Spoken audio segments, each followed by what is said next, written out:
இரத்த கோட்டைக்குள்ளாக நுழைந்துட்டீங்களா? இரத்த கோட்டை, இயேசுவின் இரத்த கோட்டை, விலையேறப்பெற்ற இரத்தம், தேவகுமாரனுடைய விலையேறப்பெற்ற இரத்தம் நமக்காக சிந்தப்பட்டது. நம்மளை ரட்சிக்கிறதுக்கு அவர் எவ்வளோ தூரம் போறார் பாருங்க.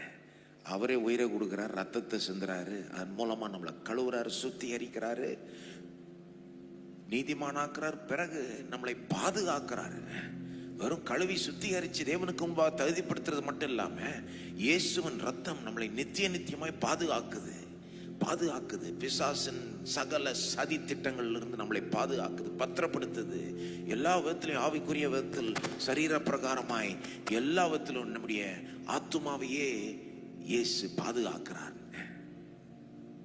நீங்க அந்த பாதுகாப்புக்குள்ளாக வந்துட்டீங்களா? எப்படி வர்றது? இயேசுவை நம்பினா போதும்.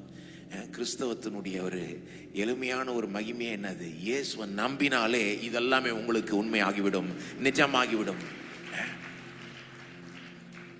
எப்படிங்க கழுவப்படுறது, எப்படிங்க சுத்திகரிக்கப்படுறது, எப்படிங்க மாற்றப்படுவது, எப்படிங்க பாதுகாக்கப்படுவது? ரொம்ப சிம்பிள். இயேசுவை நம்புங்கள். இயேசு உங்களுக்காக மரித்தார், உங்களுக்காக ரத்தம் சிந்தினார் என்று நம்புங்கள். அவருடைய ரத்தத்துல வல்லமை இருக்குன்னு நம்புங்கள். நீங்க விசுவாசிக்கிறப்போ அதெல்லாம் அப்படியே உங்களுக்கு நிஜமாகிவிடும்.